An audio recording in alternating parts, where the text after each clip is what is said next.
آج کل ایک مسئلہ جو سوشل میڈیا پر بہت زیادہ وائرل ہے، بہت زیادہ گردش کر رہا ہے۔ ویسے تو اس شخص یعنی رجب بٹ یہ تشیع کے نام پر واقعی میں یہ برملا کہہ رہا ہوں اور تمام تشیع کو بھی متوجہ کر رہا ہوں کہ یہ ایک شیعہ ہے جو برائے نام شیعہ ہے، جو تشیع کو آپ یہ کہہ لیں کہ نہ جانتا ہے نہ تشیع کا چہرہ ہے۔ اگر اس کا کوئی عمل بھی آپ دیکھتے ہیں عزاداری کے حوالے سے، کسی حوالے سے بھی، تو اس سے یہ نہ کہا جائے کہ بس شیعہ ایسے ہوتے ہیں۔ شیعہ وہ ہیں کہ جو اہل بیت کی تعلیمات میں موجود ہیں۔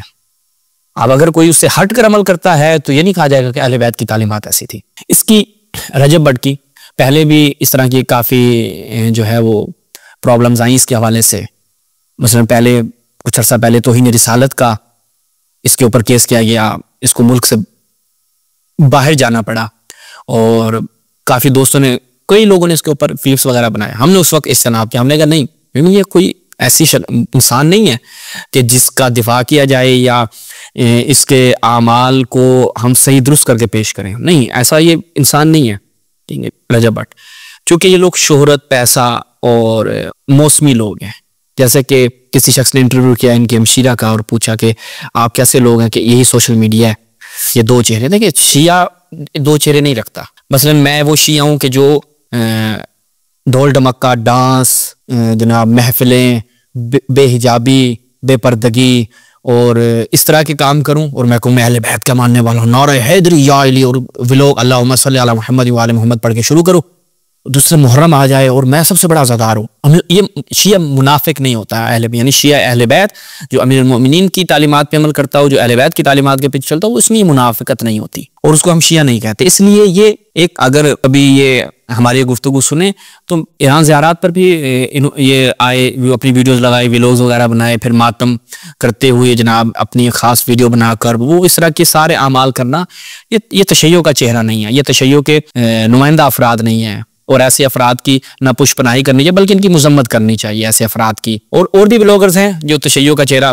خراب کرتے ہیں، جو تشیع کو دنیا میں بدنام کرنے کی کوشش کرتے ہیں، لیکن چونکہ ابھی انہی کا مسئلہ زیر بحث ہے تو میں فقط انہی کے مسئلے میں گفتگو کرنا چاہ رہا ہوں۔ اب اس کا کوئی پرانا کلپ ہے۔ پاکستان میں تو آپ کو معلوم ہے کہ آپ یزید کا دفاع کر کے تو رہ سکتے ہیں، اہل بیت کا دفاع کر کے نہیں رہ سکتے۔ یعنی یہ جملہ میں جو ابھی عرض کیا ہے کہ یزید کا دفاع، کیونکہ ایسے لوگ ہیں کہ یزید کو رضی اللہ کہہ کے اس پہ کتابیں لکھتی ہیں، پاکستان میں موجود ہیں۔ لیکن اگر کوئی شخص اہل بیت کا دفاع کرے گا، اہل بیت کی مظلومیت کو بیان کرے گا، ظاہری بات ہے جب مظلومیت بیان ہوگی تو وہ افراد کے جو ظالم تھے ان کا بھی تذکرہ ہوگا، لیکن وہ آپ کو چھپے ہوئے، یعنی آپ کہیں کہ ایسے الفاظ کہ جو کنایتاً آپ اگر کہیں گے وہ کنایتاً بھی شاید پکڑے جاتے ہیں۔ تو جناب لے دے کے خلاصہ یہی ہے کہ آپ اہل بیت کا دفاع کریں تو آپ پاکستان میں نہیں رہ سکتے ہیں، لیکن اگر آپ یزید کا دفاع کر سکتے ہو پاکستان میں آپ کے لیے بڑا ماحول ہے۔ اب اس نے ایک بات کی، اس نے کہا یزید تیری جد پہ لعنت۔ اب جد میں معاویہ کو بھی اگر آپ شامل کر لیں، خیر وہ تو والد ہے اس کا، معاویہ بن ابی سفیان، اور پھر آگے ابو سفیان، تو ان دونوں کی اگر بات کر لیں، اب کہا کچھ لوگ جو ظاہری بات ہے پاکستان میں ایک مذہبی جو تشدد پایا جاتا ہے معاویہ بن ابی سفیان کے حوالے سے، اور ان کو بڑا جناب ابھی ناسبت اس قدر پروان چڑھ چکی ہے کہ بہت ان کو مقدس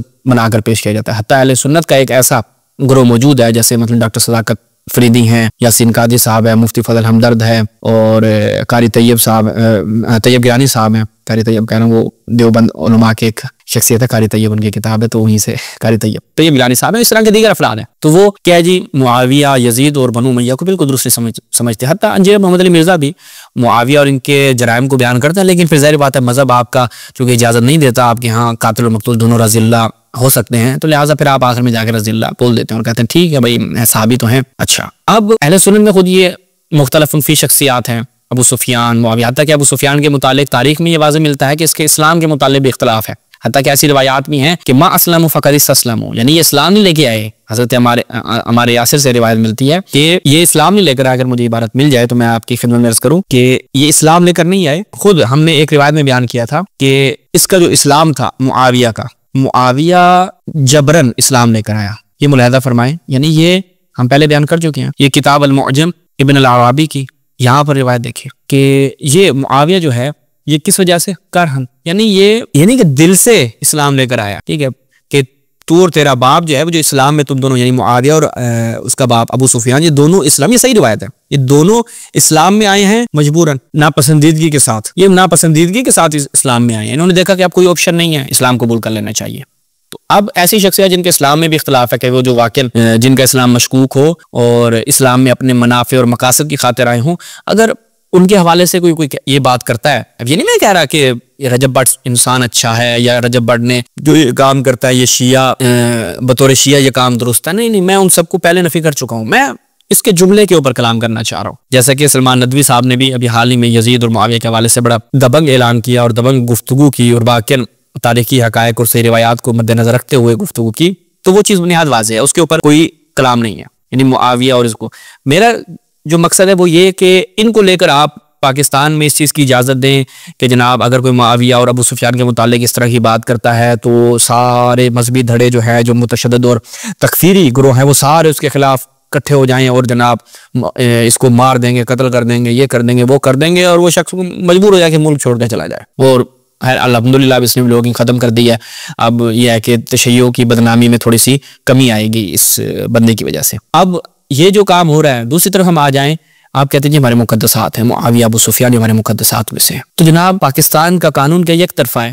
کیا یہ مذہبی دھڑے جو ہیں وہ فقط اپنے مقدسات کو مقدس سمجھتے ہیں اور دوسرے کے مقدسات کو یہ کلو کے بھاؤ بھی نہیں سمجھتے کہ بھائی ہم فارسی میں کہتے ہیں چاند کلو ہے، یعنی یہ اس کی کیا ہے ویلیو، کیا حیثیت ہے اس کی؟ حضرت ابو طالب کے حوالے سے علنی طور پر کہا جاتا ہے جی ہم ان کو مسلمان نہیں سمجھتے، ہم ان کو کافر سمجھتے ہیں، العیاذ باللہ. یعنی تشیع کے خود رسول اللہ کے والدین کے متعلق اہل سنت کا عقیدہ ان کی کتابوں سے ان کے نظریات جو کہ ہیں بعض سقوط کے قائل، اور سقوط بھی اسی وجہ سے کرتے ہیں کہ بس جی نہیں بولنا چاہیے، ورنہ حقیقت کیا ہے ان کا بھی اسلام ثابت نہیں ہے. یعنی رسول اللہ کے والدین اور یہ حضرت ابو طالب ان کو علنی طور پر یہ کافر کہہ دیتے ہیں، اور ان میں سے کوئی مذہبی دھڑا رسول کی ناموس کی خاطر نہیں آتا. پھر اس وقت توہین رسالت نہیں ہوتی، بس توہین صحابہ جو ہو گئی. اب وہ معاویہ کو کچھ کہہ دیا، عمرو یاس کو کچھ کہہ دیا. اب بعض دفعہ تو کیا ہوا عمر بن سعد کے اوپر بھی FIR ہو گئی کہ بھئی عمر بن سعد کو کیوں کچھ کہا، ہمارا تابعی ہے. تو آج کل تو میرے خیال میں یزید کے حوالے سے بھی کچھ حساسیت پھیلائی جا رہی ہے. تو ایسے افراد کے حوالے سے پاکستان کا قانون یک طرفہ ہو کر لوگوں کو اجازت دے کہ جناب اگر کوئی ایسا کرتا ہے تو آپ اس کو مار دھاڑ کر دو اور اس کے اوپر آپ کیس کر دو، اس کے اوپر معاملات چل پڑے. لیکن تشیع کے مقدسات، یعنی قانون برابر ہونا چاہیے نا. اگر کوئی تشیع کے مقدسات کی توہین کر رہا ہے، حضرت ابو طالب کو اگر کوئی کافر کہہ رہا ہے، وہ کبھی میں اس لیے کہہ رہا ہوں کہ ہماری کتابوں میں بھائی پھر ہمیں بھی اجازت دو کہ ہم اپنی کتابوں کے مطابق معاویہ اور ثلاثہ کے بارے میں بھی آتا ہے، جناب عائشہ، ان سب کے بارے میں بیان کر سکیں کہ آیا ہم ان کو کیا سمجھتے ہیں اپنی کتابوں کے مطابق. آپ کہیں گے نہیں، پاکستان میں چونکہ تمام مذاہب ایک ساتھ رہتے ہیں تو آپ کو کیا کرنا ہے، آپ کو ان چیزوں کو بیان کرنے سے گریز کرنا چاہیے. تو یہ ان کے اوپر بھی نافذ ہونا چاہیے. اب اگر میں بیان کر رہا ہوں، مثال کے طور پر میں یہ بیان کرتا ہوں کہ خود ابو سفیان اور معاویہ پر اللہ کے رسول نے لعنت کی ہے، آپ کیا کریں گے؟ کس پہ پرچہ کریں گے؟ رجب بٹ پہ پرچہ کریں گے؟ رجب بٹ کو توہین اور گستاخ کہیں گے، یا رسول اللہ کے حوالے سے آپ کے اندر جرأت ہے تو کلام کیجیے؟ یہ دیکھیے گا، یہ میں آپ کو صحیح روایت دکھاتا ہوں ان کی اپنی ہی کتابوں سے کہ معاویہ اور ابو سفیان پر اللہ کے رسول نے لعنت کی ہے. ابھی معاویہ کو کیا کہا، اللہ کیا کیا کہا ہے کہ جہنم میں اس کا تابوت ہوگا، یہ کافر مرے گا اور وغیرہ وغیرہ، وہ اپنی جگہ پر صحیح روایات موجود ہیں. لیکن یہ ملاحظہ کیجئے یہ کیا ہے، انصاب الاشراف ہے. نبی صلی اللہ علیہ وسلم نے دیکھا کہ ابو سفیان ایک خچر پر، معاویہ ساتھ ہے، اس کا بھائی ساتھ ہے، ایک بیٹھا ہے، ایک کیا کہتے ہیں آگے ایک پیچھے ہے. تو رسول اللہ نے کیا لعن اللہ الحامل والمحمول والقائد والسائق. ٹھیک ہے، یعنی ان پر اللہ کی کیا ہے لعنت ہو. اسنادہ حسن. اب کون تھے؟ معاویہ ابو سفیان، اسنادہ کیا ہے حسن. ٹھیک ہے جی، یہ انصاب الاشراف میں. اس کے بعد دیکھیں اس کی ایک نہیں، آپ کہیں کہ بھئی ایک ہی سند سے ہے، اس کی تقریباً 6 اسناد ہیں، 2 ضعیف ہیں، 4 اس کی حسن ہیں اسناد. ٹھیک ہے، حسن ابن علی، مغیرہ ابن شعبہ، عمرو ابن عاص. معجم القمیر میں بھی ہے اور انصاب الاشراف میں، البحر الذخار میں. یہ ملاحظہ کیجئے خود کتاب انصاب الاشراف سے، یہاں پر دیکھیں کہ رسول اللہ نے کیسے ان تینوں کے اوپر لعنت کی ہے. ابو سفیان کے اوپر لعنت کی رسول اللہ نے، معاویہ پر، اس کے بھائی پر. اب دیکھیں اس کے متن کے اوپر کیا حکم لگایا جوامع الکلم نے، حسن لے گئے رہی اس کا متن. اجمالی عدد اسانید 6. ٹھیک ہے، جن میں سے نیچے دیکھیں حسن 4، 2 ضعیف. ٹھیک ہے جی، تو لہٰذا ان کے اوپر کیا کیا ہے، اللہ کے رسول نے لعنت کی ہے. تو آپ کیا کریں گے؟ اب کس کے اوپر کیس کریں گے، کیا کریں گے؟ اب اگر کوئی یہ بیان کر دیتا ہے، لیکن چونکہ پاکستان میں قانون نہیں ہے نا، مذہبی دہشت گردی ہے، تو اگر کوئی کہے کہ میں تو یہ بیان کر رہا ہوں، تو کہیں گے پھر بھی آپ نے توہین کی ہے. یعنی اگر کوئی کتابوں سے بیان کر رہا ہے اور یہ چیز بیان کر رہا ہے تو اس کو بھی توہین سمجھا جائے گا. اب دیکھیں تاریخ تبری، یہاں پر کیا کہتے ہیں، شجر ملعونہ فی القرآن کون ہے؟ ولا اختلاف بین احد انہ اراد بہا بنی امیہ. یعنی شجر ملعونہ، یعنی قرآن میں جس کو ملعون قرار دیا گیا ہے، اور میں اس کے مصادیق بھی دکھا چکا ہوں، اور وہ خود کہتے ہیں منہ قول رسول اللہ صلی اللہ علیہ وسلم، وہی جو بھی میں پیش کر چکا ہوں کہ لعن اللہ القائد والراکب والسائق. یعنی جو بیٹھا ہے، جو آگے ہے، جو پیچھے، یعنی جو اس کو ہانک رہا ہے، ان سب پہ کیا ہو؟ اللہ کی لعنت ہو، تینوں پہ لعنت ہو، ابو سفیان آگے اس کے بھائی پہ لعنت کی ہے. کہتے کسی میں اختلاف نہیں، اس سے مراد بنی امیہ، یعنی شجرہ ملعونہ کسی نے اختلاف نہیں کیا.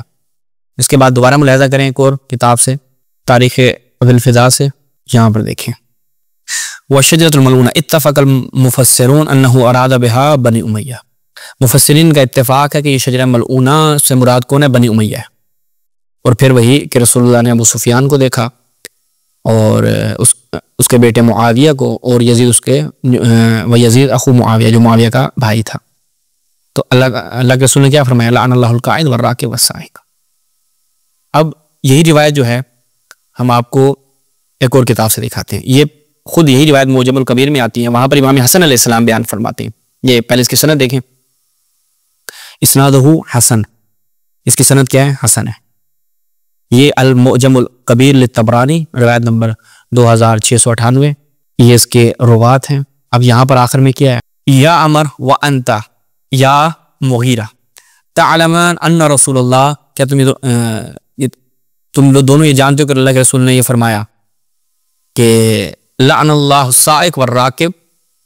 یہ پوری روایت میں دکھاتا ہوں، سند کیا ہے؟ حسن. تو آگے دونوں کیا کہتے ہیں؟ نعم، یہ تائید کرتے ہیں. میں آپ کو اصل کتاب سے روایت دکھا دیتا ہوں. یہ المعجم الکبیر، وہاں سے میں نے آپ کو سند کا حکم دکھانا تھا. المعجم الکبیر المجلد الاول، المجلد جزء ثالث، تیسری جلد ہے. یہاں نیچے اس کا حکم میں یہاں پہ بھی دکھاتا ہوں. اچھا، فصاعد عمر المنبر فذاکر علی وواقع فیہ. مثلا عمر جاتا ہے ممبر پر، امیر المومنین کو برا بلا کہتا ہے. پھر مغیرہ جاتا ہے، امیر المومنین کو برا بلا کہتا ہے. پھر امام حسن علیہ السلام جاتے ہیں تو وہاں پر امیر المومنین امام حسن علیہ السلام فرماتے ہیں کہ میں اس شرط پہ جاؤں گا کہ تم لوگ اگر میں سچ بول رہا ہوں تو میری تائید کرو گے. پھر اب امام حسن علیہ السلام کیا فرماتے ہیں کہ فقال باللہ یا عمر وانت یا مغیرہ تعلم ان رسول اللہ صلی اللہ علیہ وآلہ وسلم قال لعن اللہ السائق والراکب. صفحے روگے نشان دیکھیں، احدہما فلان، ان میں سے ایک فلان تھا یعنی معاویہ. قال، دونوں نے کیا کہ اللہم نعم بلہ، دونوں نے کیا ہے؟ تائید کی. طبرانی نے اپنی شیخ زکریا بن یحییٰ ساجی سے، ذہبی نے کہا ہے کہ میں نے اس میں کوئی جر نہیں دیکھی. اور ابن قطان مختلف فی الحدیث، ایک قوم نے اس کی تضعیف کی ہے، ایک نے اس کی توثیق کی ہے، باقی رجال صحیح ہیں. تو لہٰذا یہ روایت کیا ہے؟ حسن ہے. تو خود اللہ کے رسول نے معاویہ اور ان کے اوپر لعنت کی. اور جہاں تک ان کا اسلام کا تعلق ہے وہ میں آپ کی خدمت میں بیان کر چوں گا کہ ان کا اسلام کیا ہے؟ مشکوک ہے. یعنی اسلام پہلے میں ایک روایت سے دکھا چکا ہوں کہ اسلام یہ زبردستی سے مراد کیا ہے؟ ایسا نہیں، یعنی اپنے اوپر زبردستی کی اور انہوں نے اسلام قبول کر لیا، یعنی اکراہ، مجبوراً کراہت کے ساتھ انہوں نے اسلام قبول کیا. اب ایسے افراد کو آپ کہیں کہ بہت زیادہ مقام دیا جائے، بھائی پہلے اپنی روایات تو دیکھ لیں. آپ کے محدثین ان کے اوپر کیا پرچہ کاٹیں گے آپ لوگ، جنہوں نے کہا کہ معاویہ کی ایک فضیلت بھی ثابت نہیں ہے، ان پر کیا کریں گے؟ یا ہم ان کی بات اگر ہم کر دیتے ہیں پھر کیا بنے گا کہ معاویہ کی کوئی فضیلت ثابت نہیں ہے بلکہ اس کی مذمت میں ساری روایات ثابت ہیں، تو کیا کریں گے؟ آپ کہیں گے نہیں ہم دفاع کرتے ہیں. بھائی آپ دفاع کرتے ہیں کیجئے. اگر کوئی شخص آپ کے محدثین اور آپ ہی کی روایات سے استناد کرتے ہوئے ایک جملہ کہتا ہے تو اس کے اوپر پھر واویلا اور شور، یہ واضح طور پر معلوم ہو رہا ہے کہ پاکستان میں قانون یک طرفہ ہے، پاکستان میں مذہبی مقدسات جو ہیں وہ یک طرفہ ہیں. ہمارے اگر مذہب میں یا ہمارے مراجع نے کہا کہ دوسروں کے مقدسات کی توہین حرام ہے، اس کا مطلب یہ نہیں ہے کہ بس آپ کہیں کہ یہ تو ہمارا مقدس ہے اس کی توہین کیوں کر رہے ہو، یہ تو ہمارا مقدس ہے اس کی توہین کیوں کر رہے ہو. بھائی مقدسات میں خلفائے ثلاثہ حضرت عائشہ یہ افراد ہیں، ان کی ہم توہین نہیں کرتے.